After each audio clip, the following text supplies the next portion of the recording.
Olá, meu irmão, minha irmã, este é o canal Palavra de Vida e eu sou o presbítero Adalto.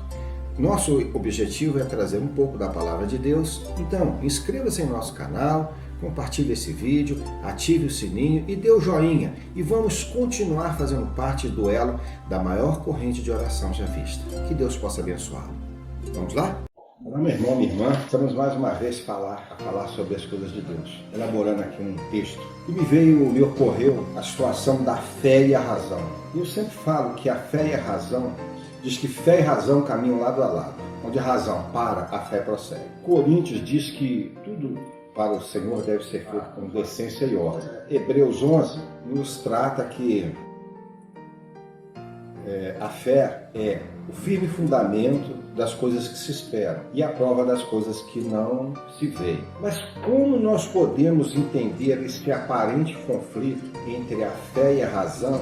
Se nós temos um olhar crítico, nós vemos que tem aparentemente um conflito de posições. Romanos 10:17 diz que a fé vem por meio de ouvir a mensagem do Evangelho. Mas nesse sentido, este ouvir que Paulo se refere não é simplesmente o ouvir como nós ouvimos a faculdade dos sentidos. Ouvir que Paulo se refere é dar ouvidos, guardar no coração a mensagem do Evangelho, de Jesus, naturalmente. Nós ressaltamos que a Bíblia, em diversas oportunidades, ela fala.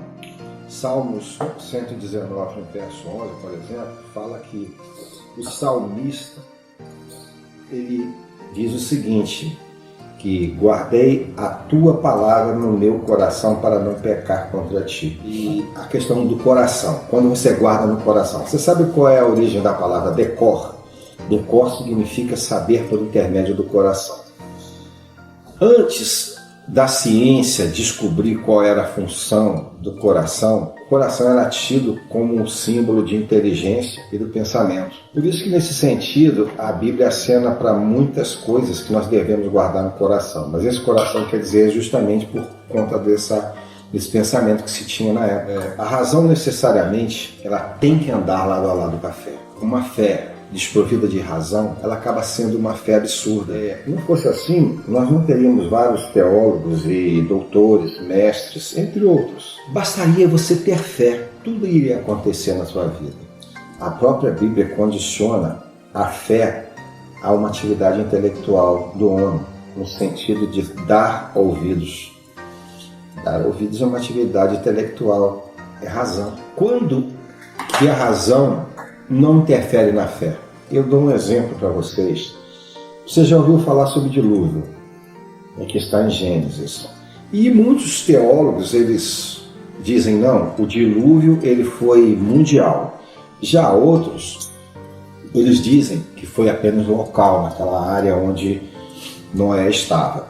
Mas isso não vai fazer diferença nenhuma, porque o resultado racional, ele não muda o fato se foi planetário ou se foi apenas local. O detalhe é que houve um grande movimento de volume de água e trouxe aquelas consequências todas que estão lá em Gênesis, que nós já conhecemos. E Deus controlando toda a situação e punindo quem ele disse que ia punir e salvando quem ele disse que ia salvar.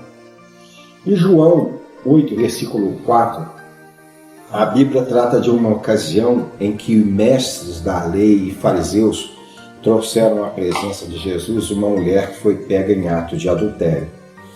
E a Bíblia fala em continuidade a isso, falaram para ele, foi pega em ato de adultério e era necessária, a lei dizia que era para apedrejar a mulher. E Jesus estava lá escrevendo na areia e alguns estudiosos falam, não, ele estava escrevendo o pecado daqueles que estavam ali julgando a mulher. Isso não traz diferença nenhuma. Então a razão aqui, ela para que você ficar condicionando, não estava escrevendo pecado, não estava escrevendo pecado. Isso aí não faz sentido nenhum. O grande ensinamento de Jesus não é o que ele estava escrevendo na areia. Ele queria dizer que nós temos que julgar de boa medida, que da mesma medida que nós julgamos, nós seremos julgados.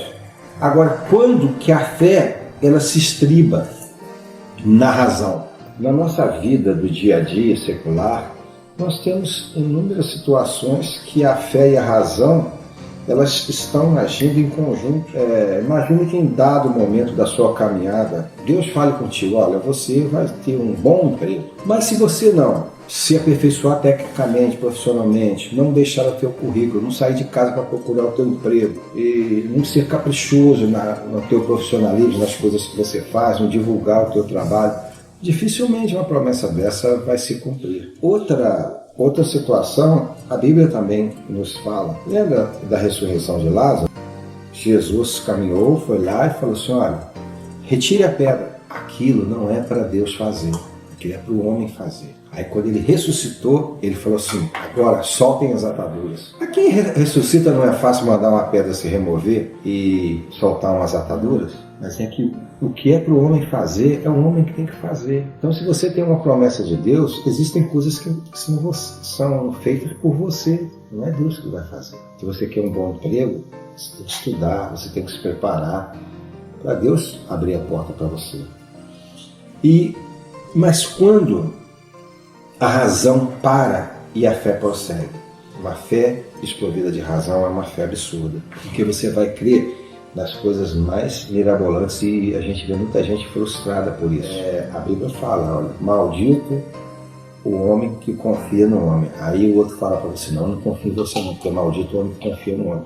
Esse confiar, a razão, o intelecto fala, isso não é pôr a sua confiança, é você acreditar que o outro homem tem todo o poder. Esse é intelecto, razão e fé lado a lado. Agora, quando a razão para e a fé prossegue, nos momentos humanamente, nos momentos que humanamente é impossível você prosseguir. Lembre-se de Abraão e Isaac, ele não via mais nada, ele só estava cumprindo o mandamento de Deus. Ele não via mais nada, ele não tinha mais esperança que assim Deus proverá. A razão, no momento que deparou-se com o monte do sacrifício, nós vamos e voltaremos. Nós vamos, faremos o holocausto e voltaremos. Sacrificaremos e voltaremos.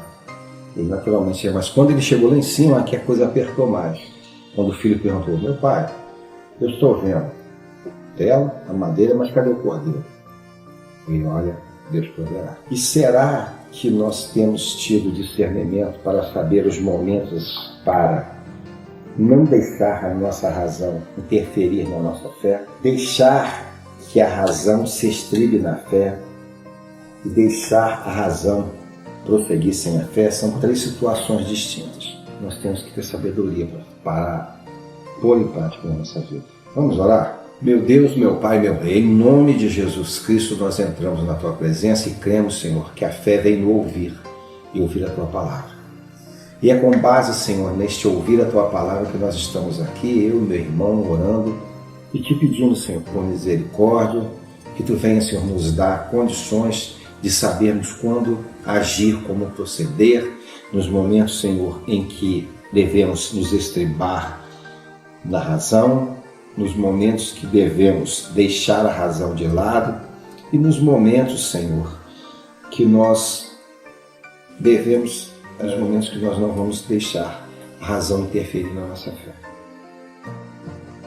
Sabemos, Senhor, que é uma tarefa árdua e não é fácil, porque nós não somos, Senhor, o dono da verdade. Então te pedimos, Senhor, que Tu venha fazer em nós aquilo que a razão não consegue. Porque falar em ter razão é muito fácil, mas usá-la às vezes não é fácil. E às vezes, Senhor, estamos numa linha imperceptível, numa linha tênue entre a razão e fé. Mas jamais, Senhor, podemos deixar que a nossa fé seja abalada pela razão, onde os pontos, Senhor, evidenciam que a Tua mão age na nossa vida. Portanto, meu Deus, meu Pai, meu Rei, vem com providência na nossa vida e nos dá, Senhor, o discernimento para viver, conviver e vencer. É o que nós pedimos em nome de Jesus. Amém. Meu irmão, minha irmã, compartilhe esse vídeo, inscreva-se no nosso canal, ative o sininho e dê o joinha para que nós possamos continuar a falar a palavra de Deus. Deus abençoe.